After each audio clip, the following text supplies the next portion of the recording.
निश्चित भाव में कौन सन्देह ना आम ये विजय लाभ करूँ। ए अंचल दीर्घ 22 वर्ष 25 वर्ष है अपारग सरकार अच्छी। आपण मैंने जानी सबुदिन आपण मैंने ही देखा आम मान गर्भवती माँ मैंने प्रसव कर आपंकर बाटे रही जाती। गर्भवती माँ मान घटरे बुहाई माने भार बुहाई कि एवं गोटे गोटे श्रेणी कोठरी भितर 6-7टी क्लास चलुची। तो ये भाव में शिक्षा स्वास्थ्य गमनागमन पानीय जल सर्वक्षेत्र में फेल होती आज्ञा। एवं सबुठ बड़ कथा मो प्लस पॉइंट यशस्वी प्रधानमंत्री लोकाभिमुखी योजना गुड़ाक जोटा अच्छी से योजना लोक मैंने बुझीपारी तार उपलब्धि करें। एणु विकास परिवर्तन आवश्यक अच्छी। लोक मैंने मनस्थ कर सारी परिवर्तन नारा नहीं कि माननीय प्रधानमंत्री विकास गाथा नहीं कि आम जाऊँ लोक मैंने ग्रहण करुँच। आगामी दिन में आम अंचल कृषक मान युवक मान जो मैंने अच्छा शिक्षित बेकारी युवक भाई मान निश्चित भाव में किसी गोटे करेंगे। यशस्वी प्रधानमंत्री जेहेतु कार्यकाल बहुत सुंदर भाव में चली सारा भारत वर्ष आदृत होती आदृत हम। बीजेपी से भाया प्रभाव नाला किंतु आप भावुंट बीजेपी शासन कर निश्चित भाव में बीजेपी प्रभाव नाला से कथा ना लोक मैंने उपलब्धि कर नथिले।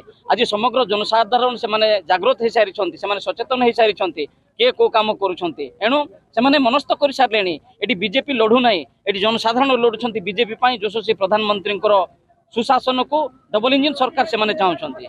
भोटर संघ निकट में मुद्दा रहा सरकार विफलता एवं यशस्वी प्रधानमंत्री जो सफल कार्यक्रम अच्छी जहाँ जनसाधारण द्वारा आदृत होचे से कार्यक्रम को नहीं लोकों पाखे आम पहुँचू लोक ग्रहण कर। माननीय नरेंद्र मोदी ता सहित आम संसदीय क्षेत्र विकास कर मोबाइल टावर कथा कहतु 60 वर्ष शासन केवे कर आज एयरपोर्ट व्यवस्था कर आज रेलवे विकास कर आज गाँ को पानी देवा सुबंदोबस्त माननीय नरेंद्र मोदी कर आदिवासी पिलांकर शिक्षा पाई एकलव्य मॉडल रेसिडेंशियल स्कूल कर प्रधानमंत्री आवास घर गोटे आदिवासी महिला रहिबार सुबंदोबस्त कर बहुमुखी विकास माननीय नरेंद्र मोदी कर आदिवासी मानक आम संसदीय क्षेत्र में आदिवासी मान्यता देवा जारी रखिंट आगामी दिन में कौटि ना कौटि तार जदि रही जाइए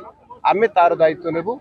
आदिवासी मानकर जो दायित्व मुक्त होती आदिवासी मानकर मान्यता आमे निश्चित भाव में प्रधानमंत्री को निवेदन करी आदिवासी मान्यता